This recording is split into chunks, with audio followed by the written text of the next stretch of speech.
Assalamualaikum warahmatullahi wabarakatuh. Shalom, Om Swastiastu, salam nama budaya dan salam sejahtera bagi kita semua. Perkenalkan, nama saya Anissa Mahira Anandira dengan NIM 1100012413034 dari mata kuliah Hukum Pelayanan Publik kelas K dengan dosen pengampu Bapak Dr. Kadek Cahya Wisusila Wibawa, SHMH. Di mana dalam kesempatan kali ini saya akan menjelaskan sedikit materi mengenai analisis artikel Public Information Disclosure and Adaptive Governance and Emerging Market Case.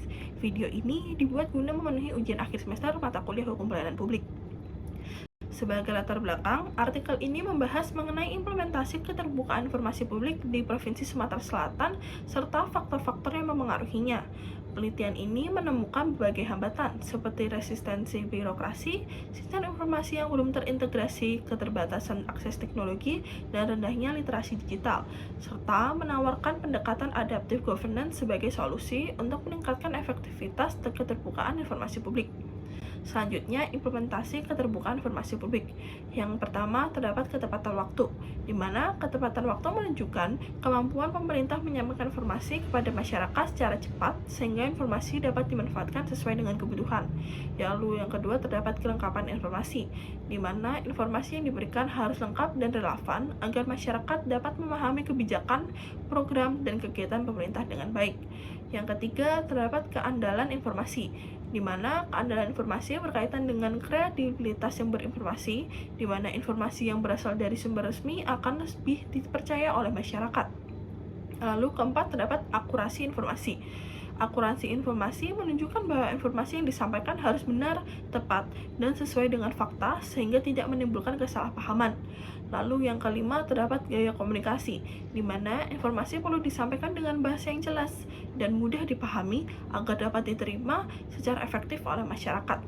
Lalu keenam, teknologi informasi dan komunikasi, di mana pemanfaatan teknologi informasi membantu pemerintah menyebarkan informasi secara lebih cepat, luas, dan mudah diakses oleh masyarakat. Selanjutnya, terdapat analisis terkaitan dengan pelayanan publik. Yang pertama yaitu pemanfaatan teknologi informasi mendukung efektivitas pelayanan publik, di mana artikel ini menempatkan teknologi informasi dan komunikasi yang disebut ICT sebagai salah satu indikator keterbukaan informasi publik. Pemanfaatan teknologi memudahkan masyarakat mengakses informasi dan mempercepat penyampaian informasi oleh pemerintah sehingga pelayanan publik menjadi lebih efektif dan efisien. Lalu kedua, terdapat keterbukaan informasi mendukung prinsip transparansi, di mana prinsip transparansi merupakan salah satu teori yang kita pelajari dalam hukum pelayanan publik selama ini.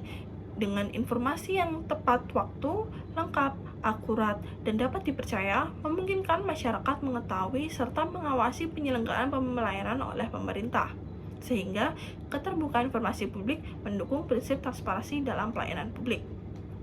Lalu, ketiga, terdapat keterbukaan informasi meningkatkan akuntabilitas pelayanan publik, di mana keterbukaan informasi mendukung akuntabilitas pemerintah dikarenakan masyarakat dapat menilai dan mengawasi pelaksanaan pelayanan publik. Dengan demikian, pemerintah dituntut untuk memberikan pelayanan yang dapat dipertanggungjawabkan. Keempat, adaptive governance mendukung pelayanan publik yang responsif, di mana model adaptive governance dalam artikel menekankan inklusivitas, integrasi informasi, aksesibilitas, dan literasi digital, di mana pendekatan ini membantu pemerintah memberikan pelayanan yang lebih responsif terhadap kebutuhan masyarakat dan perkembangan teknologi. Lalu, selanjutnya dapat ditemukan hambatan, yaitu yang pertama informasi yang dikecualikan, di mana salah satu hambatan yang ditemukan adanya informasi tertentu yang tidak dapat dibuka kepada publik. Batasan informasi ini menjadi tantangan dalam mewujudkan keterbukaan informasi secara menyeluruh. Kedua, sistem informasi yang belum terintegrasi, di mana penelitian menemukan bahwa sistem pengelolaan informasi masih belum terintegrasi secara optimal. Kondisi ini menyebabkan penyebaran informasi menjadi kurang efektif dan menyulitkan ke masyarakat dalam memperoleh informasi yang dibutuhkan. Lalu ketiga, terdapat resistensi birokrasi, di mana masih terdapat resistensi dari sebagian aparatur terhadap penerapan keterbukaan informasi publik, sehingga resistensi tersebut dapat menghambat proses penyediaan informasi kepada masyarakat. Lalu keempat, terdapat keterbatasan akses teknologi, di mana tidak seluruh masyarakat memiliki akses yang sama terhadap teknologi informasi. Keterbatasan akses ini menyebabkan sebagian masyarakat mengalami kesulitan dalam memperoleh informasi yang tersedia secara digital. Lalu kelima, rendahnya literasi digital, di mana hambatan lain yang ditemukan adalah rendahnya kemampuan masyarakat dalam menggunakan teknologi informasi. Rendahnya literasi digital menyebabkan informasi yang telah tersedia belum dapat dimanfaatkan secara optimal oleh seluruh masyarakat, sehingga dapat ditemukan rekomendasi strategis, yaitu yang pertama, meningkatkan inklusivitas informasi, kedua, integrasi sistem manajemen informasi, ketiga, mengurangi resistensi birokrasi, keempat, meningkatkan aksesibilitas informasi, kelima, meningkatkan literasi digital. Sehingga dengan itu dapat ditemukan kesimpulan bahwa penelitian ini menunjukkan keterbukaan informasi publik merupakan unsur penting dalam pendukung tata kelola pemerintahan yang adaptif. Implementasinya di Provinsi Sumatera Selatan diukur melalui indikator ketepatan waktu, kelengkapan, keandalan akurasi, gaya komunikasi, dan pemanfaat teknologi informasi. Meskipun belum berjalan cukup baik, masih terdapat berbagai hambatan seperti resistensi birokrasi, sistem informasi yang belum terintegrasi, dan keterbatasan akses teknologi, sehingga rendahnya literasi digital.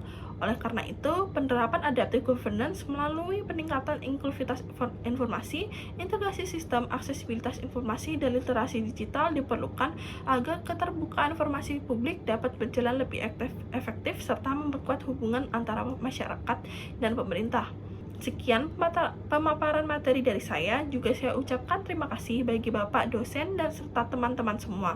Mohon maaf apabila terdapat kekurangan dalam penyampaian maupun isi presentasi ini. Dengan demikian saya tutup presentasi dengan wassalamualaikum warahmatullahi wabarakatuh.